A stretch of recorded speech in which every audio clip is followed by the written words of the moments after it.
तो डॉक्टर उत्कर्ष सिन्हा साहब, मैं आपसे ये समझना चाहता हूँ कि ये जो कल का दृश्य, अब तो वो तो एक्चुअली प्रमोट करने के लिए था, वो तो साफ दिखा था कि भाई कुल मिला के उनके राजनीति को चमकाने के लिए शायद विश्व कप के फाइनल का यहाँ आयोजन किया गया था।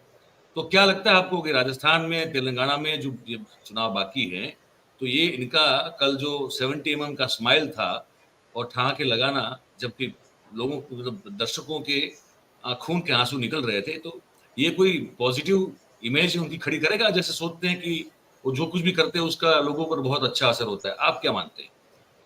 देखिए, इस बात को कहने में कोई गुरेज नहीं है कि वो कुछ काफी हद तक आत्ममुग्ध व्यक्ति हैं और वो कोई भी फोटो अपॉर्चुनिटी को ऐसे ही नहीं जाने दे सकते। कल की कहानी, अब आज हम लोग इस तरह बात कर रहे हैं, लेकिन अगर सोच के देखिए कि भारत जीता होता, उसके बाद क्या होता। उसके बाद प्रधानमंत्री जी वो मेडल्स दे रहे होते, वो टीम इंडिया के साथ तस्वीरें खींच रही होती और फिर अमृत काल में उस विजय की पताका फहरती और निश्चित तौर पर वो लोगों के जनमानस में तो असर करे, ऐसा तो तंत्र बना ही हुआ है, इसमें कोई दो राय नहीं। अब राजस्थान का सवाल, इन ये 5 राज्यों के चुनाव में सबसे मुश्किल सवाल हम लोगों के लिए, जो हम राजस्थान से बाहर बैठ के देख रहे हैं, सबसे मुश्किल सवाल राजस्थान का है। मध्य प्रदेश और छत्तीसगढ़ में कोई संशय था नहीं और है भी नहीं, लेकिन राजस्थान में बहुत सारी चीजें हैं। हाँ, ठीक बात है कि अशोक गहलोत ने बहुत मजबूती से बहुत सारे ऐसे कार्ड्स प्ले किए हैं जो शायद उम्मीद है उनको कि वो काम करेंगे। जैसे ओल्ड पेंशन स्कीम एक बहुत बड़ा मामला है इस वक्त पूरे देश में, और राजस्थान में उसको लागू करने की घोषणा हो चुकी है। ताबड़तोड़ 13-14 जिले बना दिए गए राजस्थान में चुनाव के ठीक पहले, और ये सब कुछ करके एक बड़ा पॉजिटिव माहौल तो बना ही। लेकिन दिक्कत ये है कि बीजेपी में भी दिक्कतें ज्यादा हैं और कांग्रेस में दिक्कतें कम है, ऐसा भी नहीं है। सचिन पायलट और गहलोत का जो संघर्ष है वो फिलहाल सतह पे भले नहीं है, लेकिन अभी फिर गहलोत जी ये कहने से नहीं चूके कि वो क्लेमेंट वही हैं, और ठीक है, उनकी अपनी स्ट्रेटजी है, सचिन भी लगे। लेकिन बीजेपी के भीतर तो गजब हो गया है।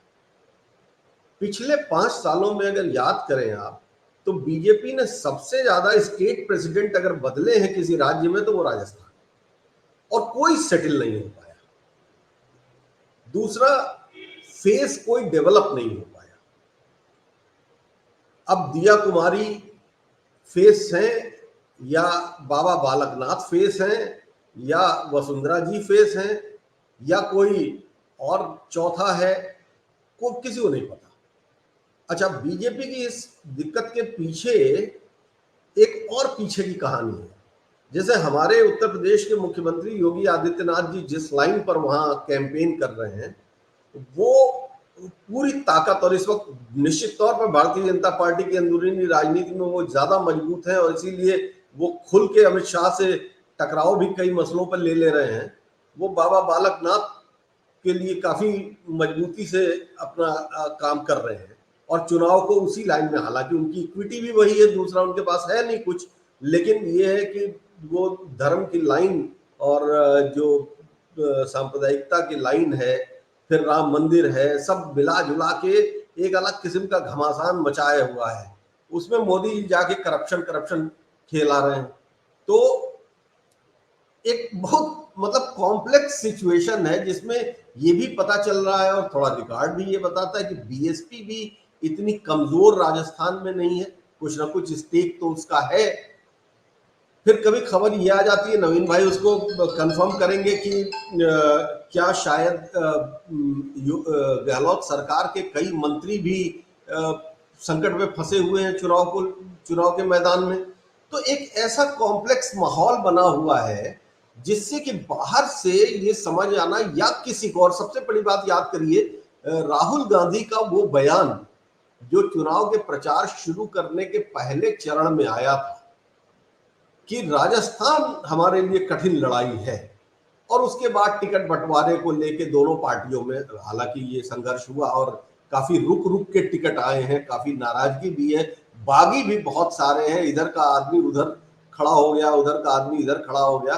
तो एक बड़ा कॉम्प्लेक्स सिनेरियो बन रहा है राजस्थान में। मुझे लगता है कि नतीजा जो भी होगा, मैं भी बहुत स्पष्ट तौर पर बहुत कॉन्फिडेंटली कुछ नहीं कह रहा हूं, लेकिन नतीजा जो कुछ भी होगा वो पिछली बार के जो फिगर्स थे उससे कोई बहुत ज्यादा फर्क पड़ेगा कि नहीं पड़ेगा, इसमें बहुत संदेह है। शायद मार्जिनल विक्ट्री की तरफ कोई भी जाए, जैसा कि आजकल ट्रेंड है कि बिल्कुल वन साइडेड जीत या हार हो रही है। अगर आप हालिया दिनों के तमाम चुनावों को देखें, उत्तर प्रदेश से लेकर हिमाचल, कर्नाटक, सब, लेकिन राजस्थान उस लाइन पे जाता नहीं दिख रहा है। इसलिए ये सवाल तो अभी है कि राज कायम रहेगा या रिवाज कायम रहेगा।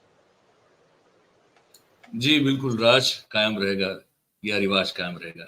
चौधरी पुष्पेंद्र सिंह साहब, आप तो किसान नेता हैं, किसानों से बहुत आपका करीब का रिश्ता रहता है, चाहे वो, मुझे पता है कि आप देश के स्तर पर जो है विशेष रूप से उस बेल्ट में काम आपका बहुत अच्छा है। आपसे ये समझना चाहता हूं मैं कि मुझे, क्योंकि आज ऐसे एक वो अपडेट के साथ में बात करूं, एक आज राजस्थान के नवीन भाई, आपको भी आपका नंबर मैंने फॉरवर्ड किया हुआ है उनको।